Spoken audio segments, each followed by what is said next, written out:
கர்த்தருடைய பரிசுத்த நாமத்திற்கு மகிமை உண்டாவதாக. இந்த நாள் நம்முடைய தேவாதி தேவன் தன்னுடைய உலக பிரகாரமான அந்த ஊழியங்களை எல்லாம் முடித்து அவர் பரலோக ராஜ்யத்திற்கு அவர் திரும்ப செல்வதற்காக ஆயத்தப்படுத்திக் கொண்டார். எனவே இந்த வாசிக்க கேட்ட வேத பகுதியில் அவர் தன்னுடைய வேலையை அறிந்து செயல்படுவதை நாம் பார்க்கின்றோம். அவர் இந்த நேரத்துக்குள்ளாக வரும்பொழுது அந்த முதலாம் வசனத்தை பார்க்கின்றோம். அவர் கடைசி பரியந்தம் அவர் அன்பு வைத்தார் என்று நாம் பார்க்கிறோம். அவர்களிடத்தில் எப்படி அவர் அன்பு பாராட்டினாரோ கடைசி வரைக்குமாக அவர்களிடத்தில் அன்பு வைத்தார்.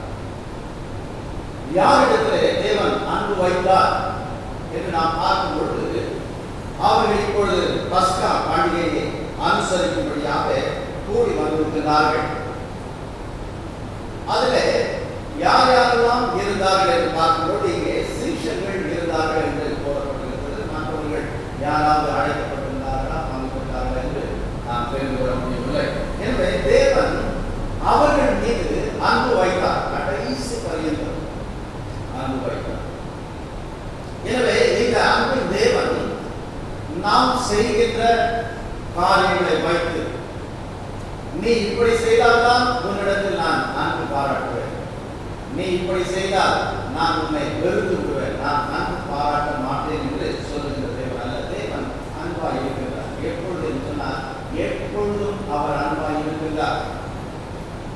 அந்த அன்பு ஒரு காலம் மாறாதது. தேவன் எந்த சூழ்நிலையிலும் மாறாதவர். அவர் அன்புள்ளவர் என்று சொன்னால் அவர் அன்புள்ளவர் தான். நேற்றும் இன்றும் என்றும் மாறாத தேவன். அவர் இப்பொழுதும் நம் மீது அன்பு செலுத்துகின்ற தேவன். அவருடைய அன்பை நாம் உணர்ந்து கொள்கிறோமா இல்லையா என்பதை நாம் பார்க்கணும். தேவன் சொல்லுகின்றார் கடைசி பரியந்தம் தன்னுடைய சீஷர்களிடத்தில் அவர் அன்பு வைத்தார். ஒருவேளை இவர்களை பற்றி ஆண்டவருக்கு தெரியாது என்று நாம் நினைத்துக் கொள்ளலாம். ஆனால் தெரியும். ஆண்டவர் அதை சொல்லுகிறார். ஒவ்வொருவரை பற்றியும் அவருக்கு தெரியும். தன்னோடு கூட பங்கு இருக்கிறவர்கள் யாருக்கு தெரியும். சீஷர்கள் எத்தனை பேர் என்று சொன்னால் நாம் எல்லோரும் அறிந்திருக்கின்றோம். ஒருவேளை தெரியவில்லை என்று சொன்னால் ஒரு சில சீஷர்களையாவது நமக்கு தெரியும். ஏனென்றால் எல்லா சீஷர்களை பற்றியும் நாம் அடிக்கடி பேசுவதில்லை. ஆனால் முக்கியமான சீஷர்கள் இருக்கிறார்கள். அவர்களை குறித்து தான் அடிக்கடி நாம் பேசுகின்றோம். எனவே சீஷர்களில் யாரை குறித்து நாம் அதிகமாக பேசுகிறோம்? பேதுரு பற்றி பேசுகிறோம், யோவான் பற்றி பேசுகிறோம், அப்புறம் யூதாஸ் காரியத்தை பற்றி பேசுகிறோம். ஏனென்றால் யூதாஸ் காரியத்தை யார்? அவருக்கு என்ன ஒரு முக்கியத்துவம் கொடுக்கப்படுகிறது என்று நாம் நினைக்கலாம். மற்றவர்களை பற்றி பேசலாமே. ஆனால் யூதாஸ் காரியத்துக்கு ஏன் அப்படி முக்கியத்துவம் கொடுக்க வேண்டும்? அவர் நல்லவரா, அல்லது அவர் பொறுப்பானவரா, அல்லது அவர் பணப்பையை வைத்திருந்தாலே அதனால ஏன் யூதாஸை பற்றி அதிகமாய் தேவன் சொல்லுகின்றார், தேவன் பேசுகின்றார்? அந்த இரண்டாம் வசனத்தை வாசியுங்கள்.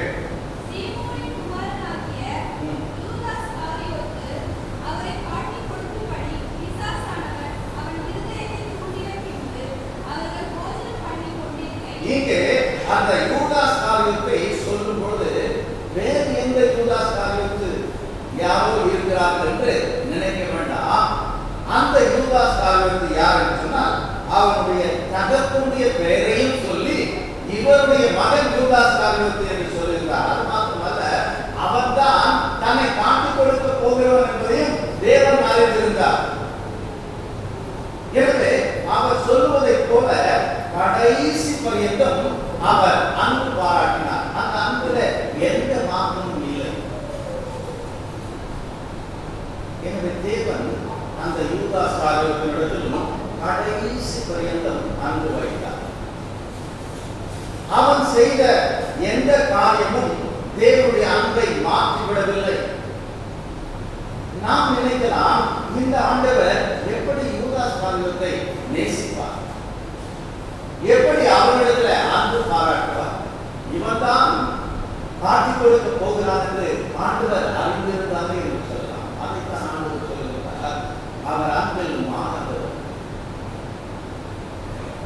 எனவே ஒருவேளை அநேக மக்கள் நினைத்துக் கொண்டிருக்கலாம், நாங்கள் அதிகமாய் ஜெபிக்கிறவர்கள், நாங்கள் அதிகமாய் ஊழியம் செய்கிறவர்கள், நாங்கள் அதிகமாய் ஆண்டவருக்கு காணிக்கை கொடுக்கிறவர்கள், எனவே நாங்கள் இதையெல்லாம் செய்வதனால்தான் தேவன் எங்களை நேசிக்கின்றார், நாங்கள் இதையெல்லாம் செய்வதனால்தான் தேவன் எங்களை ஆசீர்வதிக்கிறார் என்று சொல்லிக் கொண்டிருக்கிறார். ஆனால் அதுவல்ல உண்மை. ஆண்டவர் சொல்லுகிறார்,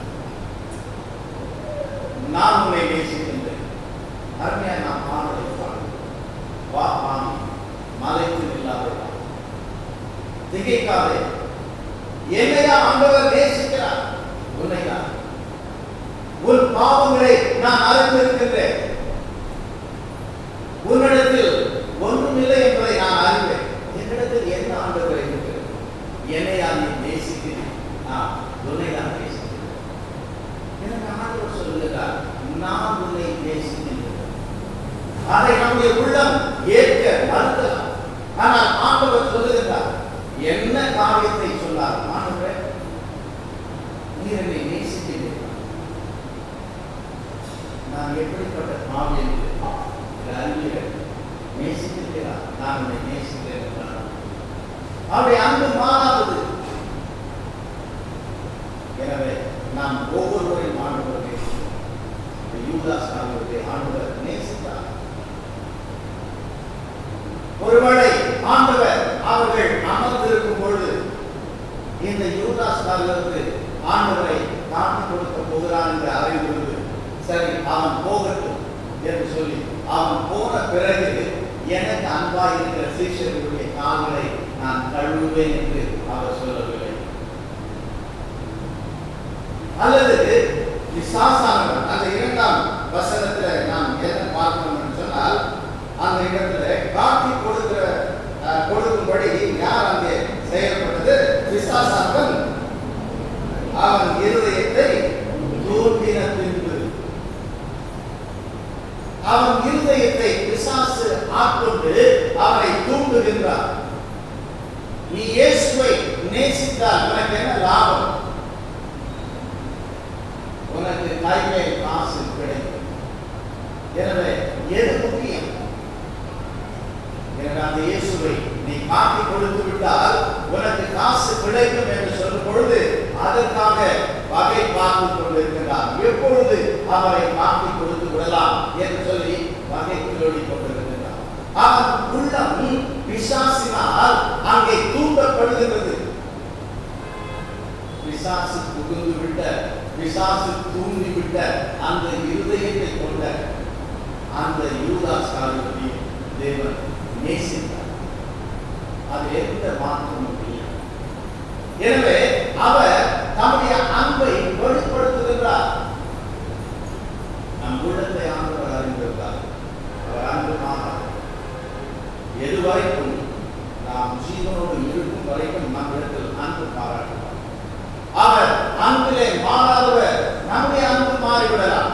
இன்றைக்கு ஆண்டவரை நேசிக்கிறேன் என்று சொல்லலாம், அடுத்தது யூதாஸ் காரியத்தை போல பணத்தை நேசிக்கிறேன் என்று நாம் செயல்படலாம்.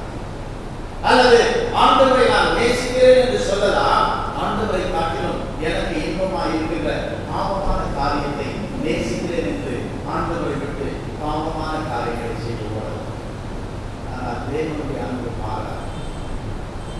தேவன் உங்களை என்னை நேசிக்கிறார். நான் உன்னை நேசிக்கிறேன் என்று இந்த வேளையில் ஆண்டவர் சொல்லுகிறார். எனவே ஆண்டவர் நேசிக்கின்றவர் என்பதை நாம் உள்ளார உணர்ந்து கொள்ளும்படிக்காக தேவன் நம்மை அழைத்திருக்கிறார். வேறு எதற்காகவும் அல்ல. தம்முடைய அன்புக்கு நீங்கள் பாத்திரவான்கள். நான் உங்களை நேசிக்கிறேன் என்று ஆண்டவர் சொல்லுகிறார். நம்மை நேசிக்கின்ற ஒருவரும் இல்லை என்று நாம் சொல்லவே முடியாது. ஆண்டவர் சொல்லுகிறார், மாற வேண்டும் என்றால் உன்னை வெறுத்து விடலாம். மற்றவர்கள் சொல்லுகின்ற வார்த்தைகளை நீ நம்புகிறாய், ஆனால் அது உண்மையான அன்பு அல்ல. உன் தாய் உன்னை வெறுத்து விடுகின்ற நாட்கள் வரலாம். உன் தந்தை உன்னை வெறுத்து விடுகின்ற நாட்கள் வரலாம். உயிர் தோழனாய் நீ நம்பியிருக்கின்ற நண்பர்கள் உன்னை வெறுத்து விடலாம். நான் இங்கு சொல்லுவேன், நான் எல்லோரையும் நேசிக்கின்றேன், அன்பு வைக்கின்றேன். அந்த அன்பினால் தானே நான் இந்த நிலைமைக்கு தள்ளப்பட்டிருக்கிறேன். எனக்கு தெரியவில்லையே என்னை நேசிக்கின்ற ஒருவர் என்று சொல்லி அவர் மீது நான் அன்பு பாராட்டினேன். என்னை அவன் எப்படி நடத்துகிறான்? நான் ஏமாந்து போனேன். அவருடைய அன்பு உண்மையுள்ள அன்பு என்று எண்ணி ஏமாந்து போனேன். அந்த அன்புக்காகத்தானே நான் இதையெல்லாம் செய்தேன். என் அன்பை அவர்கள் புரிந்து கொள்ளவில்லையே, என்னை வெறுத்து ஒதுக்கி விட்டார்களே என்று சொல்லி நாம் ஏமாந்து காணப்பட்டால் ஆண்டவர் சொல்லுங்கள், யார் வெறுத்தாலும் வெறுக்காத தேவன் நான் உன்னை நேசிக்கிறேன், நான் உன்னை நேசிக்கிறேன் என்று ஆண்டவர் சொல்லுகிறார். அவர் சத்தத்தை நாம் கேட்கிறோம். ஆண்டவர் சொல்லுகிறார், நான் உன்னை நேசிக்கிறேன், நான் உன்னை பரிசுத்தப்படுத்துகிற தேவன் என்று சொல்லுகிறார். எனவே ஆண்டவர் அங்கே அவர்கள் எல்லாம் பாத்தியில அமர்ந்திருக்கும் பொழுது அவர் தன்னுடைய ஆடைகளை கழற்றி தன்னுடைய இடுப்புல ஒரு துணியை கட்டிக்கொண்டு பாத்திரத்துல தண்ணீரை எடுத்துக்கொண்டு அவர்கள் கால்களை கழுவுவதற்காக அவர் முற்படுகிறார். ஒருவேளை யூதாஸ் காரியத்தில் தன்னை காட்டிக் கொடுக்க போகிறான், அவனையே நான் சுத்தப்படுத்த வேண்டும் என்று ஆண்டவர் நினைத்தாரா? இல்லை. யூதாஸ் காரியத்தை நான் உன்னை நேசிக்கிறேன், உன் கால்களை நான் கழுவட்டும் என்று சொன்னபோது யூதாஸ் காரியத்தில் உள்ளுக்குள்ளாக அவன் உணர்ந்திருப்பானா இல்லையா என்பது சாத்தான் ஏற்கனவே அவனுடைய இருதயத்தை தூண்டிவிட்டபடியாக ஆண்டவருடைய அன்பை நினைத்து, ஓ இந்த அன்பின் ஆண்டுகள் கொஞ்சம் காசுக்காக அரட்டி கொடுக்க ஓடுமா என்று சொல்லி அவன் அந்த இடத்துல ஆண்டவருடைய சமூகத்தில் அவன் கதறி தன்னை கொடுத்திருக்கிறான். ஆனால் சாத்தான் அவனுடைய இருதயத்தை தூண்டினபடினாலே அவன் இருதயம் கடினப்பட்டு தன் கால்களை கழுவுகின்ற ஆண்டவரிடத்துல ஒரு நீதிமானை போல அவன் உட்கார்ந்து கொண்டிருந்திருப்பான் என்று எழுதுகிறது. ஆண்டவர் ஒரு அடிமையை போல பாதங்களை கழுவுவதற்காக அவர் முன்வருகிறார். ஒருவன் எந்த வேலையை வேண்டுமென்றாலும் செய்யலாம், ஆனால் அந்த நாட்களிலே கால்களை கழுவுவதற்காக அடிமைகளை வைத்திருப்பார்கள். அவர்கள் தான் கால்களை கழுவுவார்கள். அவர்கள் பிரயாணப்பட்டு செல்லுகின்ற நேரங்களில் எதையெல்லாம் அவர்கள் கால்கள் மிதித்திருக்கும் என்று தெரியாது. மிகுந்த அசுத்தம் எதையெல்லாம் அவர்கள் கால்களில் மிதித்து வந்திருந்தார்கள். அவர்கள் கால்களை கழுவி சுத்தப்படுத்துவது ஒரு அடிமையின் வேலை. நான் அன்பை வெளிப்படுத்த நான் எதையும் காண்பேன் என்று சொல்லி ஒரு அடிமையை போல அவர் செயல்பட தன்னை தாழ்த்தினார். தன்னை காட்டி கொடுக்க போகின்ற அவன் கால்களையும் கூட ஆண்டவர் கழுவுகிறார். இருதயம் தூய்மையானது அல்ல, அவன் இருதயம் கேடுள்ளதாக இருக்கிறது.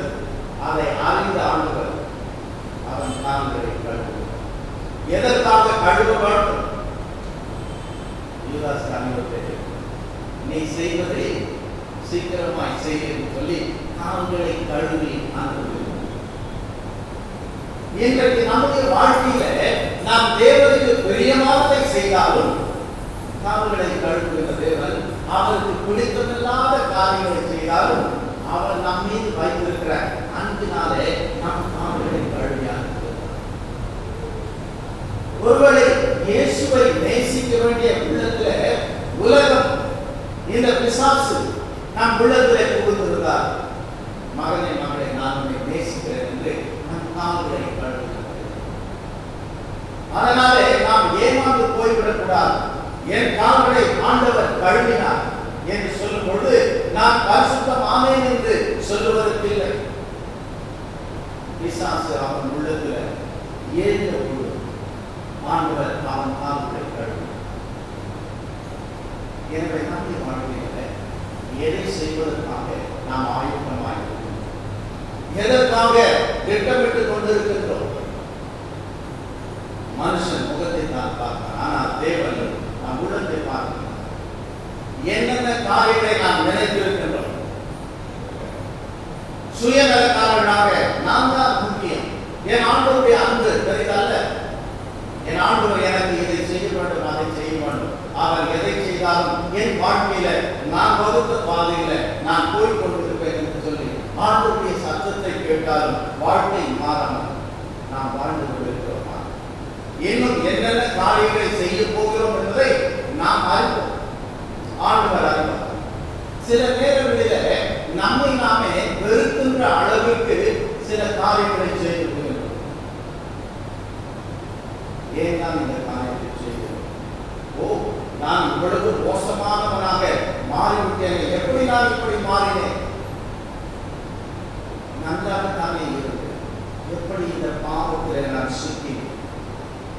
அல்லது என்னை நேசித்த இந்த நபருக்கு நான் துரோகம் செய்து விட்டேனே, நான் எப்படி இப்படிப்பட்ட ஒரு துரோகியாக மாறினேன்? அருவருக்கக்கூடிய ஒரு ஆத்மாவாக மாறினார். ஆண்டவருக்கு விரோதமாக நான் செயல்பட போகிறேன். எனவே நான் இதை செய்ய போகிறேன், அதை செய்ய போகிறேன், இந்த உலகத்தில் பல காரியங்களை செய்ய போகிறேன். அது என் ஆண்டவருக்கு பிரியமா இருக்குமா இல்லையா? அதை பற்றி எனக்கு கவலை இல்லை. என் ஆண்டவரை நான் விட்டாமல் எனக்கு காசு வேண்டும் என்பதற்காக எதையும் நான் செய்வேன் என்று சாத்தானால் ஏவப்பட்டதை போல நாம் திட்டமிட்டுக் கொண்டிருக்கிறோம். ஆண்டவர் என்னை அழைத்தார், நீ என்னுடைய பிள்ளை, நீதான் இந்த ராஜ்யத்துடைய நற்செய்தியை அறிவிக்க வேண்டும். இந்த இருள் நிறைந்த உலகத்துல எனக்காக ஒளி கொடுக்க வேண்டும். இந்த உலகத்துல சாரமேற்கக்கூடிய உப்பாக நீ இருக்க வேண்டும். வேண்டாம் ஆண்டவரே, அதெல்லாம் எனக்கு விருப்பம் அல்ல. நான் எப்படி சந்தோஷமாக இருக்க வேண்டும், இந்த உலகத்துல நான் எப்படியெல்லாம் வாழ வேண்டும், அதுதான் என்னுடைய எண்ணத்தில் இருக்கின்றது. ஆண்டவருக்காக எந்த ஒரு காரியத்தையும் செய்ய நான் ஆயத்தமில்லை. எனக்கு சுகம் வேண்டும், எனக்கு பணம் வேண்டும், எனக்கு எல்லாம் வேண்டும். எதற்காக? நான் நினைப்பதை போல நான் வாழ ஆண்டவருக்கு என்னை அர்ப்பணிக்கிறேன் என்று சொன்னார். ஏதோ ஒரு காரியத்தில் நாம் ஆண்டவருக்கு விரோதமாக பாவமான காரியங்கள் செய்து கொண்டிருந்தார். ஆண்டவர் நம்மையும் பரிசுத்தப்படுத்த விருப்பமுள்ள தேவனாக. எனவே யூதாஸ் காரியத்தினுடைய கால்களை கழுவினது. அவன் ஆண்டவரை காட்டிக் கொடுக்கிறவர், அவனுடைய முடிவை ஆண்டவர் அறிந்திருக்கிறார். யார் இந்த யூதாஸ் காரியம் என்று கேட்டால் ஆண்டவர் சொல்லுவார். ஆண்டவர் யூதாஸ் காரியத்தை பற்றி சொல்லி இருக்கிறார். என்னோடு கூட இருக்கின்ற ஒரு சீடன் தான், நாம் தெரிந்து கொண்ட சீடன் தான், என்னோடு கூட சாப்பிடுகின்ற மனிதன் தான், என் பிள்ளைகள் என் சீஷர்களோடு கூட இருக்கின்ற மனிதன் தான், என்னுடைய சீஷர்களோடு கூட ஊழியத்தை செய்கின்றவன் தான், என் சீஷரோடு கூட சுவிசேஷத்தை அறிவிக்கிறவன் தான், என் பிள்ளைகளோடு கூட சேர்ந்து பல அற்புதங்கள் அடையாளங்களை செய்கிறவன் தான். சீஷர்கள் ஆண்டவர் அனுப்புகின்றார், போய் ஊழியம் செய்கிறது. சீஷர்கள் திரும்பி வருகிறார்கள். மிகுந்த ஒரு சந்தோஷம். அவர்கள் சந்தோஷம் எதிலே இருக்கிறது? தேவன் எங்களுக்கு வல்லமையை கொடுத்திருக்கின்றார். எனவே தேவனுடைய அந்த வல்லமையினால நாங்கள் பிசாசுகளை துரத்துகிறோம், பிசாசு ஓடுகின்றது. எத்தனை சந்தோஷம்! சீசர்கள் எல்லாம் அவர்கள் மிகுந்த ஐக்கியசாலிகள் என்று சொல்ல முடியாது. அவர்கள் தன்னுடைய சுய பலத்தினாலே அதிகாரம் உள்ளவர்கள் என்று சொல்ல முடியாது. அவர்களால் ஒன்றும் செய்ய முடியாதவர்களாக இருந்தால் அவர்களுக்கு பலம் தருகிறவர், அந்த அதிகாரத்தை தருகிறவர், அந்த சக்தியை தருகிறவர் தேவன். ஆனால் பேதுருவை குறித்து அவருடைய வாழ்க்கை, அவருடைய குடும்ப வாழ்க்கை எப்படி இருந்தது என்பதை தெளிவாக நாம் பார்க்க முடியவில்லை. சிலர் தைரியமா இருப்பாங்க, வெளியில பார்த்து கொண்டு அவர்கள் வீசி என்ன, அவர்கள் பார்த்தா என்ன, கர்ஜிக்கிற சிங்கம் மாதிரி இருப்பார். வீர நடக்கிறார். வீட்டில் போனா வெளியில் அடிக்கமா என்னமா வெளியில் இவ்வளவு வீரமா இருக்காரு. பேதுரு எப்படி என்று தெரியவில்லை. அவர்களெல்லாம் வல்லமை உள்ளவர்கள் என்ற அல்ல. வீட்டில் ஒரு பொம்பளை கூட அடியே என்ன ரொம்ப சத்தம் பெருசா இருக்கு, அதிகாரம் இல்லை. ஆனால் அப்படிப்பட்டவர்களுக்கும் தேவன் அதிகாரத்தை கொடுத்தார். பரவாயில்ல, நான் உனக்கு அதிகாரம் கொடுக்கிறேன். இவங்கெல்லாம் ஒரு வார்த்தைக்கு கீழ்ப்படியில அதிகாரத்துக்கு அவங்கெல்லாம் அடைக்கல சொன்னாலும் பேயே கூட நீ ஓட்ட முடியும் சொல்லி ஆண்டவர் அவர்களுக்கு அதிகாரம் கொடுக்கிறார். போறாங்க, ஆமா பேயே ஓடுது அப்படின்னு சொல்லி அவங்களுக்கு ஒரு சந்தோஷம். நோய்களும் கூட நாங்கள் சொன்னால் ஓடி போகும், சுகமாகும் சந்தோஷம். மாலை நேரத்தில் ஆண்டவரிடத்தில் வருகிறார்கள். ஆண்டவரே, நாங்கள் மிகுந்த சந்தோஷமா இருக்கிறோம், நீங்க சொன்ன மாதிரி பேயை ஓட்டணும், அந்த சுகமாக்கணும், அதை செஞ்சோம் இதை செஞ்சோம் அப்படின்னு சொல்லி சந்தோஷம். ஆண்டவர் சொல்றாரு, சந்தோஷப்படாத, இதை குறித்தெல்லாம் நீ சந்தோஷப்படாதே. எதை குறித்து நீ சந்தோஷப்பட வேண்டும்? எதை குறித்து சந்தோஷப்பட? ஆண்டவர் சொல்றாரு, ஒருவேளை பேதுரு வந்து ஆஹா ஆண்டவரே நான் எவ்வளவு பிசாசெல்லாம் ஓடுறேன் அப்படி இப்படின்னு சொல்லிட்டு நீ ஓட்டு பிசாசோட நான் ஓட்டு பிசாசு இத்தனை அர்த்தம் சொல்லி இருக்கலாம். ஆண்டவர் சொல்றாரு, இதை பத்தி எல்லாம் சந்தோஷப்படாது. பேதுருவே, உன் பெயர் ஜீவ புஸ்தகத்தில் எழுதப்பட்டிருக்கிறது, அதை குறித்து சந்தோஷப்பட வேண்டும்.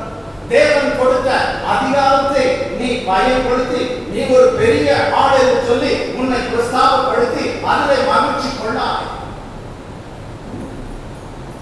இதெல்லாம் செய்வதற்கு அநேகர் இருந்தால் உன் பெயர் ஜீவ புஸ்தகத்தில் எழுதப்படவில்லை என்று சொன்னார். அதுதான்.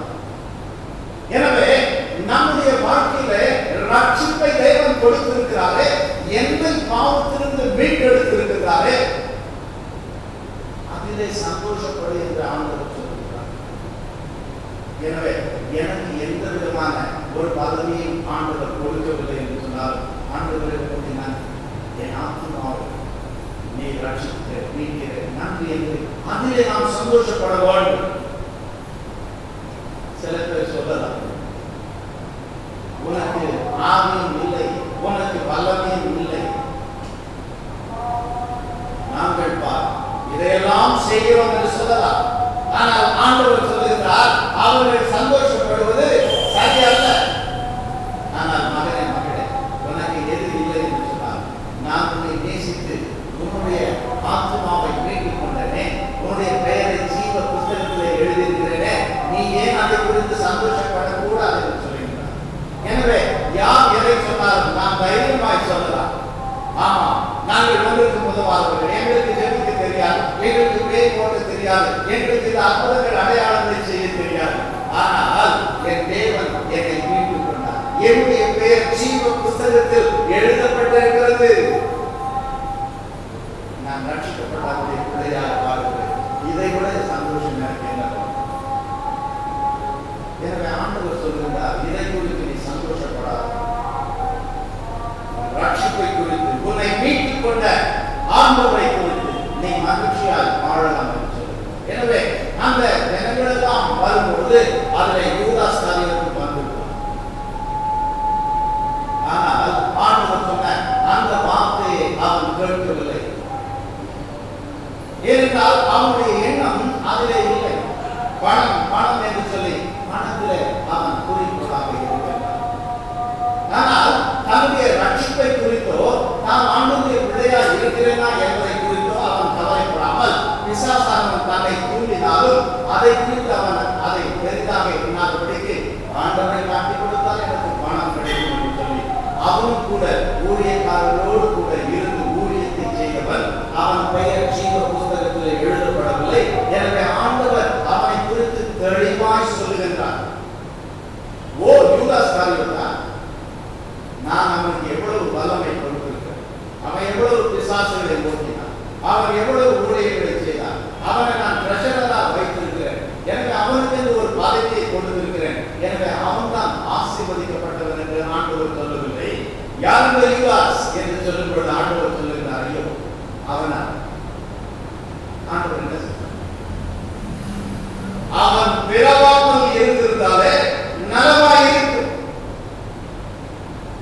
எனவே நாம் கிறிஸ்தவர்கள் என்று சொல்லும் பொழுது யூதாசை போல நாமும் கூட ஊழியம் செய்து கொண்டிருக்கலாம். வல்லமையாய் பிசாசுகளை துரத்தலாம், அற்புதங்கள் அடையாளங்களை செய்யலாம். ஆனால் ஆண்டவரிடத்தில் கேட்கும் பொழுது அவர் சொல்கிறார், ஐயோ இவன் திரவாமல் இருந்தாலே திறமாய், இவன் ஆடுகின்ற ஆட்டம் என்ன, இவன் போடுகின்ற கூப்பாடு என்ன, இவன் தன்னுடைய பெயரை பிரஸ்தாபப்படுத்திக் கொண்டு வாழுகிறானே, இவனுடைய வாழ்க்கை எப்படிப்பட்டது என்று சொல்லி கேட்டார். ஆண்டவர் சொல்லுவார், ஐயோ இவன் பிறவாமல் இருந்தாலே நலமாய். அப்படிப்பட்ட அந்த மனுஷனுடைய கால்களையும் தேவன் கழுவுகிறார். எனவே நாம் நினைக்கக்கூடாது, தேவன் என்னை பயன்படுத்த, நான் ஒரு ஜெப வீரன், தவறாமல் ஆலயத்துக்கு வருகிறேன், தவறாமல் ஜெபிக்கிறேன், தவறாமல் தசமமாக காணிக்கைகளை கொடுக்கிறேன், எது இருந்தாலும் நீ ரட்சிக்கப்பட்டிருக்கிறார், தேவன் பாவங்களை மன்னித்திருக்கிறார், நீ அவரை சொந்த ரட்சகராக ஏற்றுக்கொண்டிருக்கிறார். எனவே மகிழ்ந்து படிக்கிறோம், ஆண்டவரே என்னை ரட்சித்த என் தேவன், என்னை மீட்டெடுத்த என் தேவனை உமக்கு நன்றி என்று நாம் சொல்லி வாழ்கின்றோமா என்று எண்ணி பார்க்கிறோம். தேவன் சொல்லுகிறார், அவன் இருதயம் நல்லதாக, ஆண்டவரோடு கூட இருக்கின்றான். ஆனால் ஆண்டவரை காட்டிக் கொடுக்க திட்டம் தீட்டிக் கொண்டிருக்கின்றான். அங்கே பிசாசானவன் அவன் இருதயத்தை தூண்டினார். அடுத்து வருகின்ற வசனங்களை வாசிக்கும் பொழுது பிசாசானவன் என்ன செய்தான், அவன் இருதயத்தில் புகுந்து விட்டான். அப்படி இருதயத்தில் புகுந்தாலும் கூட ஆண்டவர் சொல்லுகின்றார், நீ செய்யறது சீக்கிரமாக போய் செய்ய. அப்பொழுது கூட அந்த சீஷர்கள் என்ன நினைத்தார்களாம், என்ன நினைத்தாங்க, என்னத்தை இவ்வளவு சீக்கிரமா போய் செய்ய சொல்றாரு அப்படின்னு சொன்னோன்னா அவன் என்ன நினைக்கிறான், ஓ இவருதான் வச்சிருக்காரு, அதனால ஏதோ ஒரு காரியத்தை சொல்லியிருப்பாரு, ஒருவேளை ஏழைகளுக்கு ஏதாவது செய்ய சொல்லியிருப்பாரு, அதை போய் செய்ய சொல்றாரு. இவர் சொல்ற காரியம் வேற, ஆனா மனிதர்கள் நினைக்கிற காரியம் வேற. யூதாசர் ஆண்டவர் நல்லா பயன்படுத்துகிறாரு, அவருக்கு பதவி ட்ரெஷரர் பதவி கொடுத்திருக்கிறாரு, அவர்கிட்ட தான் சீக்கிரம் செய்ய சொல்றாரு, ஊழியர் செய்ய சொல்றாரு போல, ஏழைகளுக்கு செய்ய சொல்றாரு போல, அதை செய்ய சொல்றாரு போல சொல்லி சீஷர்களெல்லாம் நினைக்கிறது போல நாமளும் நினைச்சுக்கணும். இவர் தான் நிறைய ஊழியர் செய்யறாரு, இவர் தான் அதை செய்யறாரு, இதை செய்யறாரு, ஆண்டவர் சொல்றாரு போய் செய்யும் சொல்றாரு, இவர் செய்யறாரு. யாருமே நான் செய்கிறேன் என்று சொல்வதில்லை. இயேசு சொன்னார் நான் செய்கிறேன், இயேசு சொன்னார் நான் செய்கிறேன். என்னென்ன காரியத்தை ஆண்டவர் சொல்லுகிறார் என்று தெரியாமல் அவர்கள் சொல்லிக் கொண்டிருக்கிறார். ஆண்டவர் செய்ய சொன்னாரு, நான் சொன்னது செய்ய சொன்னாரு, எதை செய்ய சொன்னாரு? ஓகே, பிசாசு உனக்கு தூண்டுதல் கொடுத்துதான் துடிச்சுட்டு இருக்கிற செய்து போயிருக்காரு. எனவே ஆண்டவர் சொல்லுவதெல்லாம் அவர் நாம மகிமைக்காக செய்கிறோம் என்று சொல்லுகிறவர்கள் உண்டு, ஆனால் எதை செய்ய சொல்லியிருக்கிறார்? எனவே போய் செய் என்று சொன்ன உடனே ஆண்டவர் சொன்னதுதான் செய்யறாரு. பிசாசு சொன்னால போய் செய் என்று ஆண்டவர் சொல்லுகிறார். பிசாசு உன் இருதயத்தில் புகுந்து விட்டார்ல, போய் செய், நீ செய்வதை நீ செய் என்று. எனவே நாம் வேஷதாரிகளாக இருந்தால் கர்த்தர் நம்மை வெளிப்படுத்த விரும்பவில்லை. ஆண்டவர் சொல்லுகிறார், நீ எதை செய்தாலும் நான் உன்னை நேசிக்கிறேன். கடைசி பரியந்தம் அன்பு வைத்த தேவன் அவன் மீது அன்பை செலுத்தினார். எனவே ஆண்டவர் அங்கே சொல்லும் பொழுது அவன் அப்போது கூட உணர்வடையவில்லை. ஆண்டவர் சொல்றாரு, நீங்க எல்லாரும் பரிசுத்தவான்களாக இல்லை. ஒருவன் பிசாசானவனுடைய அவனுடைய கைகளாக இருக்கிறான், ஒருவன் என்னை காட்டி கொடுக்க போகிறான் என்று சொல்லுகிறான். அப்பொழுது கூட ஆண்டவனுக்கு தெரிஞ்சிச்சு போல இருக்குது அப்படின்னு சொல்லி அவன் உணர்வடைகிறான். ஆண்டவர் கால்களை கழுவுகிறேன் என்று சொல்லும் பொழுது நான் பிரசகரே என் கால கழுவுன்னு அவர் கால அடிக்க கால அடிக்க உள்ளுக்குள்ள இவன் தான் திருட்டு பையன் அவனுக்கும் தெரியும். ஆனாலும் வெளியில அவன் காண்பித்துக் கொள்ளவில்லை, ஏசப்பாமாக காட்டினான். ஆனா இருந்த மற்றவர்களுக்கெல்லாம் உள்ளத்துல அவங்களுக்கு அங்கு இருப்பு கொள்ளல.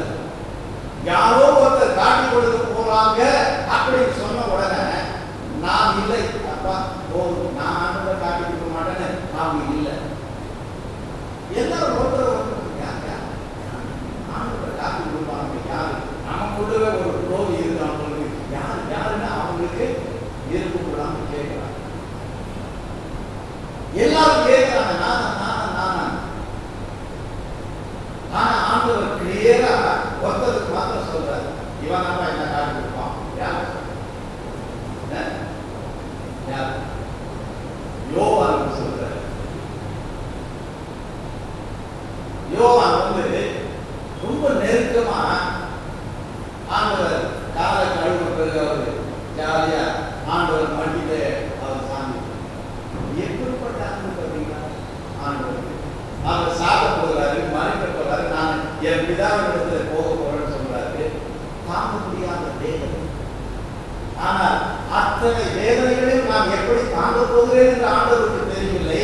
அதை நினைத்து ஜெபிக்கும் போது ஆண்டவரே என்னால் தாங்க முடியாத, இந்த பாத்திரம் என்னை விட்டு நீக்கட்டும் என்று ஜெபிக்கிறாரு.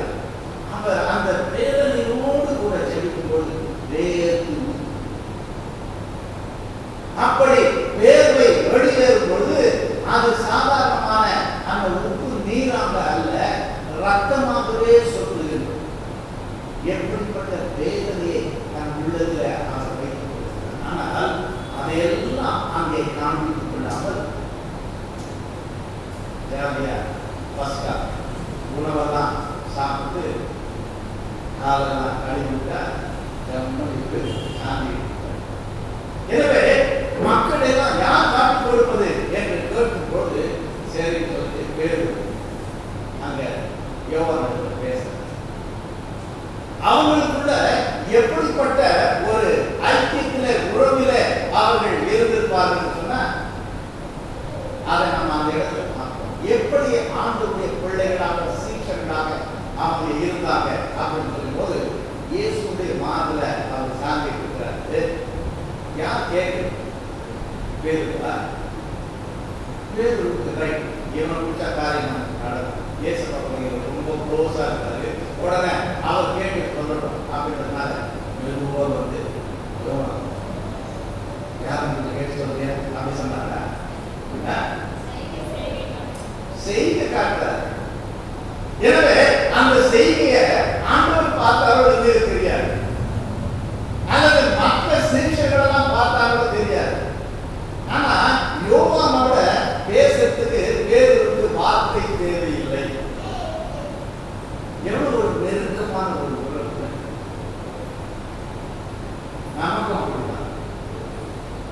மற்றவங்களுக்கு புரியாது இல்ல. சில நேரத்தில்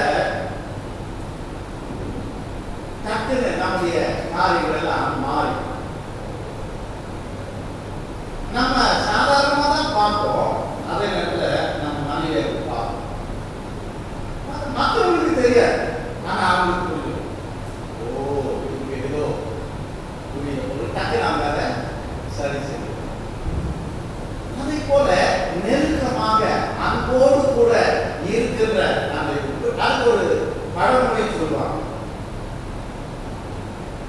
பிள்ளை முழிக்கிற மொழி எதுக்கு யாருக்கு தெரியுமா?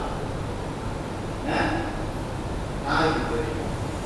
அது திருன்னு முழிக்கும், அது வந்துட்டு முழிக்கும். அது முழிக்கிற மொழியை பார்த்தாலே தெரிஞ்சிடும். நாய்க்கு முழிக்கும், பிள்ளைக்கு அம்மாவுக்கு தெரியும். முழிக்கிற மொழி பார்த்தாலே தெரியுது இல்லை? அதே போல இந்த சீஷர்கள் எப்படி அவர்களுக்குள்ளாக ஒரு அந்த நெருக்கமான உறவு இருந்ததுன்னு சொன்னா மற்றவங்களுக்கெல்லாம் தெரியக்கூடாது. ஆனா தான் கேட்கிற அந்த காரியம் என்னன்னு யோவானுக்கு புரியணும். அவர் என்ன பண்ணார்? பார்வையிலே செய்கையிலே பெரிய என்ன செய்ய காட்டாலும் தெரியல, புரிஞ்சிச்சு யோவானுக்கு. ரைட் அப்படின்னு சொல்லி யோவான் உடனே என்ன செய்யறாரு? இயேசு இடத்துல எல்லாருக்கும் தெரிகிற மாதிரி ஆண்டவரே யார் உங்களை காட்டி கொடுப்பான் அப்படின்னு அவங்க கேட்டதா கூட இல்லை. அந்த மாற்று சாந்தி கொண்டிருக்கும் போது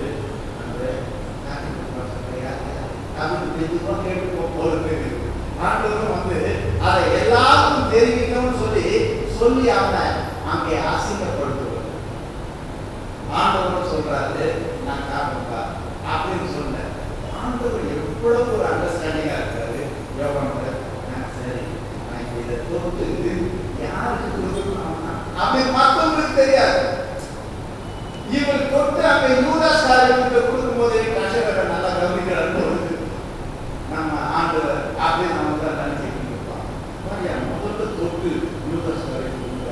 யூதாஸ் ரொம்ப உத்தமமானவர், அவர் ரொம்ப நல்லவர், அதனால தான் நம்பி ஆண்டவருக்கு அந்த பொறுப்பை கொடுத்துருக்காரு அப்படின்னு மற்றவங்க எல்லாம் நினைக்கிறான். ஆனா இந்த யோவான் மாத்திரம் தெரியும் ஆண்டவர். இந்த யோவான் அன்பானவன்னு சொல்றோமே, அந்த சீஷன் இயேசுவுக்கு அன்பானவன்னு சொல்றோமே, அவன் யூதாஸ் காரியத்தை நீ தான் காட்டி கொடுத்து போறன்னு ஆண்டவருக்கு தெரியும். அதை காலம் கேட்கிறாரு சொல்லியிருந்தால கருத்துனால உங்களுடைய மற்ற சீஷர்களை அழைத்து யாரு ஆண்டவர் சொல்லிட்டாங்க யார் தெரியுமா? இந்த தொடர்பு வைத்தாங்க. இவனை நம்பி ஆண்டவர் சீஷரை வச்சு சொல்றாரு, வாங்க வாங்க அவங்க சொன்னாலும் கேட்க மாட்டா போகுது, அவங்களுக்காக ஜெபம் பண்ணான்னு சொல்லி ஜெபிச்சிருக்கிறாங்க. நான் இல்லை அவனை படு ஆண்டவருடைய காரியங்கள் பொருள் இவரு சும்மா இருக்காரோ ஏதோ தெரியும், யாருக்குமே தெரியாது. அப்படி தெரிஞ்சிருந்தா அவங்க சொல்ல மாட்டாங்க. சீக்கிரமா நீ செய்ய வேண்டியதை செய்ய ஏசப்பா சொன்ன உடனே என்ன சீக்கிரமா செய்ய சொல்றாரு, இவன் தான் காட்டி கொடுத்துருவோம். இப்பதான் யோவான் சொன்னாரு, அப்படி யோவான் சொல்றது புரியும் அவங்க நினைச்சிருப்பாங்க. ஆனா இவங்களுக்கு யாருக்கும் தெரியல. அதனால ஆண்டவர் சொல்றதை வச்சு அவர் ஏதோ ஏழை செய்ய சொல்றாரு, அது எனக்கு யாருக்கும் தெரியாது. யோவானுக்கு மாத்திரம் ஆண்டவர் சொல்லிட்டார். எனவே இந்த யூதாஸ் துணிகரமா ஆண்டவருடைய சமூகத்திலிருந்து அவங்க கடந்து அது மாத்திரமல்ல, ஆண்டவர் நான் கழுவுகிறேன் என்று சொல்லும் பொழுது எல்லாரும் காலை நீட்டிட்டு இருந்தாலும் பேருந்து மாத்திரம் என்ன ஆண்டவருடைய அன்பு எவ்வளவு என்ன போய் என் காதலை போய் கழுவுறது, ஒரு காலம் நீ கழுவக்கூடாது. இவர் ஆண்டவருக்கு அடிக்கடி சொல்லி ஆண்டவர் ஏதாவது சொன்னா அப்பெல்லாம் நடக்கூடாது, வீட்டெல்லாம் நடக்கூடாது அப்படி சொல்றது. ஆனா ஆண்டவர் அதுக்கப்புறம் சொன்ன பிறகு போக்கு அது மாதிரி ஆண்டவர் சொல்றாரு, நான் செய்து உங்களுக்கு தெரியாது, ஆனா பிறகு நீ புரிஞ்சுக்கிற நான் உன் காலை கழுவவில்லை என்று சொன்னால் எந்த சொன்னது எந்த பக்கம் இல்லை. ஐயோ என்ன நான் உன்னை நினைச்சு சொன்னா நீங்க இப்படி சொல்றீங்க, அதனால அவர் சொல்றீங்க என் காலம் மாற்ற மாட்டான் எதை கழுவ. இது ரொம்ப பெரிய ஆண்டவர் நீ நடந்து வரும்போது உன் காலெல்லாம் அசுத்தமாயிருக்கும், நீ சாமி நினைச்சிருப்ப அதை நினைச்சிருப்ப, காலை நான் கழுவுறேன் கைதி கழுவு இவங்க கைதி நடந்து அது போதாது. என்னை சுத்தப்படுத்தணும்னு சொன்னா என் கால்களை மாத்திரம் சுத்தப்படுத்தாது, கையை சுத்தப்படுத்த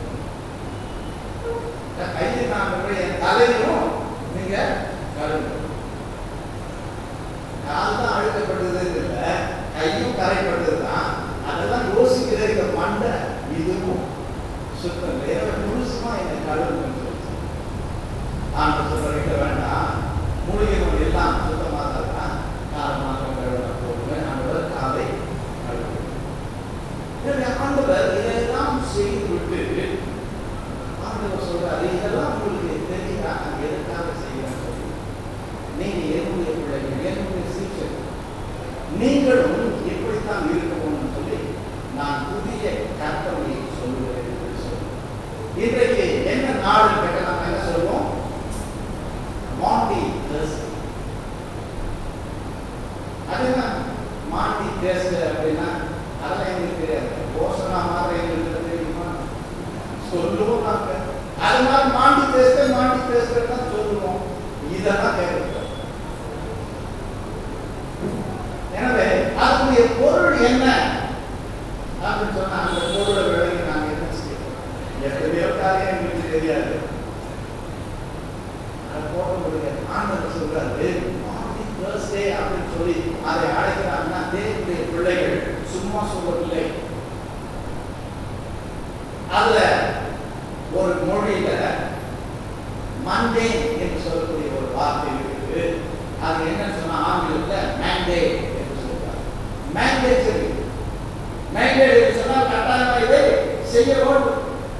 எனவே நீ செய்ய வேண்டிய ஒரு காரியம் கட்டளை, அதுதான் புதிய கட்டளை. எனவே அந்த மண்டே என்று சொல்லக்கூடிய அந்த அர்த்தத்துல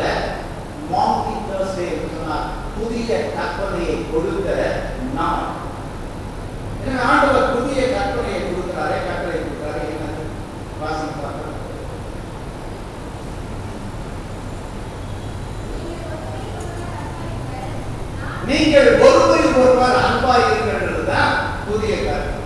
ஆனா இதுதான் எனக்கு தெரியுமே ஆண்டவரே, நீங்க தான் முன்னாடியே சொல்லி இருக்கீங்களே நாங்க அன்பா இருக்கணும்னு சொல்லி.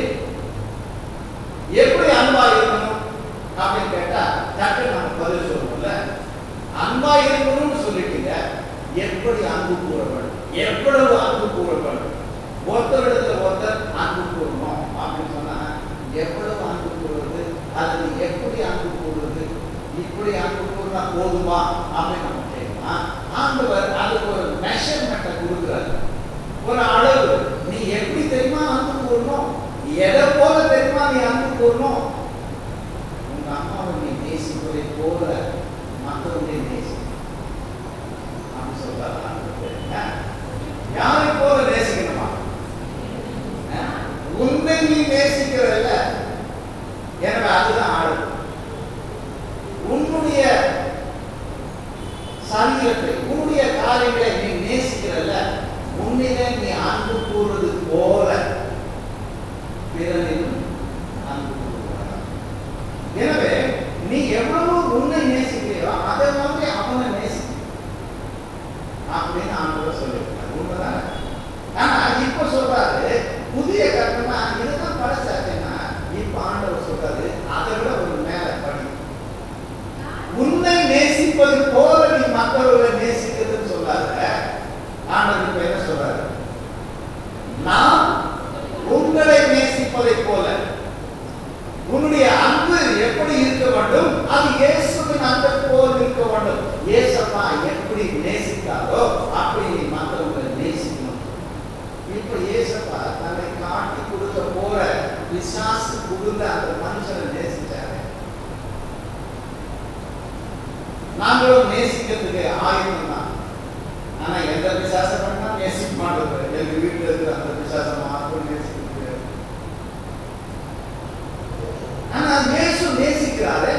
உன்னை நேசிப்பதை போல பிறனை நேசித்தோம்னா நம்ம சொல்லலாம் முடியாது அப்படி. ஏன்னா என்னை நான் இப்ப இருந்தா என்னையே நான் நேசிக்க மாட்டேன், நான் அப்படி இல்லை அப்படின்னு. ஆனா இயேசு உங்களை நேசிப்பதை போல நீ நேசி. இயேசுடைய அன்பு அந்த அணுகிற முடியாத அன்பு, அதைத்தான் மெஷரா கொடுத்து நேசிச்சு. ஆண்டு என்னை நேசிக்கிற அந்த அன்பை மற்றவங்களுக்கு கொடுக்க என்னால் முடியாது. அந்த அன்பை நீங்க தான்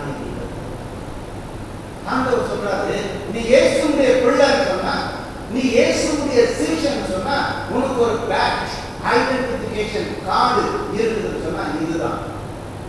ஆண்டவர் சொல்றாரு, நீ என்னை போல மற்றவர்களை நேசித்தா இந்த உலகம் என்ன சொல்லும், என்னுடைய பிள்ளைகள் உன்னை அடையாளம்.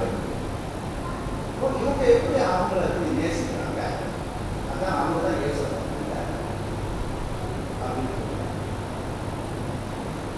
நம்ம சொல்றோம்ல. நீ எப்படிதான் குப்பை கொண்டு எப்படி தெரியல இந்த மனுஷனை கட்டி, அதான் இயேசப்பா விட்டுருந்தா.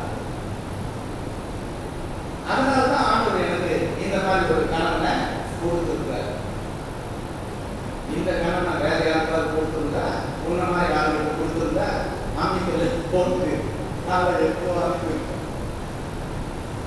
எனவே நேசிக்க முடியாதவர்களையும் நேசிக்கக்கூடிய ஒரு அன்பை தேவன் அங்கே செலுத்தினார் சொன்னால் நமக்கும் அப்படி செலுத்தும். இதனால பிசாசினால் தூண்டப்பட்டு பிசாசு உள்ளத்துல புகுந்து அவனை மாற்றி படைச்சாலும் ஆண்டவர் அப்படிப்பட்ட பிசாசின் மகனை கூட கடைசி வரைக்கும் கையில் என்ன முடியாது ஆண்டவர் அப்படின்னு சொல்லலாம். தேவன் அப்படிப்பட்ட ஒரு சகிப்புத்தன்மையை, பொறுமையை, அன்பை நம் உள்ளத்தில் அவர் கொடுக்க நம்மை அழைத்து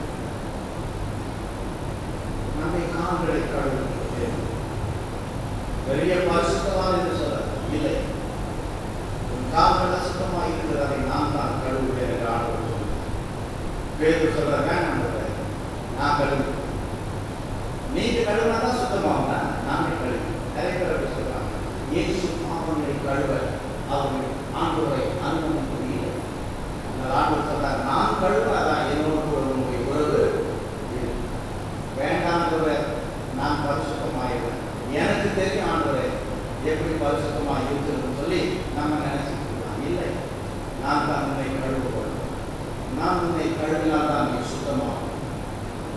எனவே அவர் ரத்தம் நமக்காய் சிந்தப்பட்டது. அவர் தான் நம்மை பரிசுத்தப்படுத்துவது.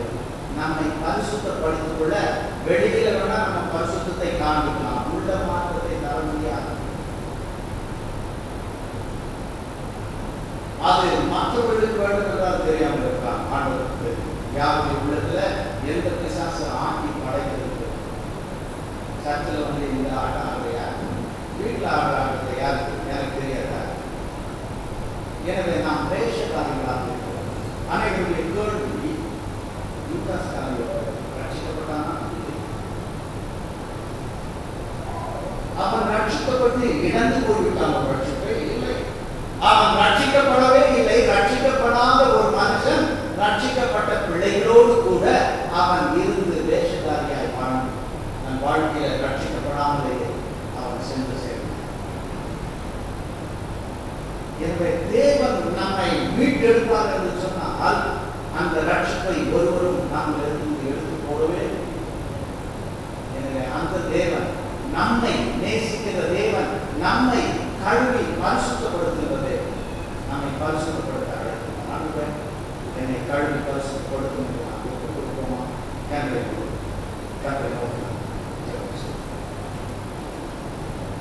பரிசுத்தங்கள் பருவத்தினால் உண்மை நேசிக்கிறோம் என்று தெரிந்து நாட்களில் வந்திருக்கின்ற பிள்ளைக்காக எங்களை திருவிழாக நோக்கிப்பார்.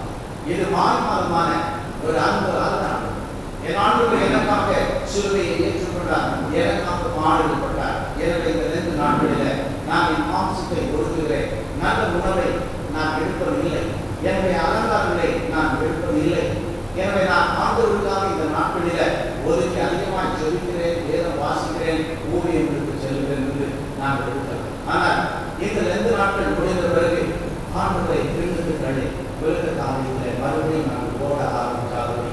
தேவன் இதை போலவே ஒவ்வொரு நாளும் வாழ்நாளெல்லாம் நாங்கள் சிந்திக்க கட்டளைகளை பரிசுத்தப்படுத்தும். எங்கள் வாழ்க்கையில ஆமாங்களை நீர் அறிவு என்னென்ன பாவங்களை நாங்கள் சுற்றி தவிர்க்கின்றோம், என்னென்ன கரைப்படைந்த காரியங்களை எங்கள் வாழ்க்கையில் இருக்கின்றோம், எல்லாம் நீக்க வல்லது. எங்கள் ஒவ்வொருவரையும் ஆண்டுகளை நாங்கள் சமூகத்தில் நீர் ஆரம்பிப்பார். பாவங்களை மறைக்கிற வாழ்க்கையை சொல்லக்கூடிய போது நாங்கள் பாவங்களை அறிக்கை செய்து கொள்கிறோம். எல்லா அநியாயத்தையும் நீக்கி எங்களை பரிசுத்தப்படுத்துவதற்கு ஒன்றில் நீங்கி விடும். எனவே எங்கள் குற்றங்கள், குறைகள், பாவங்கள் எல்லாம் மன்னிக்க பரிசுத்தப்படுத்தும். உன் பிள்ளைகளால், அன்பு பிள்ளைகளாய், ஒருவர் நேசிக்கிற பிள்ளைகளாய், உண்மை போல அன்பு பாராட்டுகிற பிள்ளைகளாய், உண்மை நாமத்தை மகிமைப்படுத்தி வாழ எங்கள் ஒவ்வொருவருக்கும் கற்றுக் எங்கள் வீட்டிலும் அருமையாக இயேசு கிறிஸ்துவின் நான் சொல்லி ஜெபிக்கிறோம். எங்கள் ஜீவனுள்ள நல்ல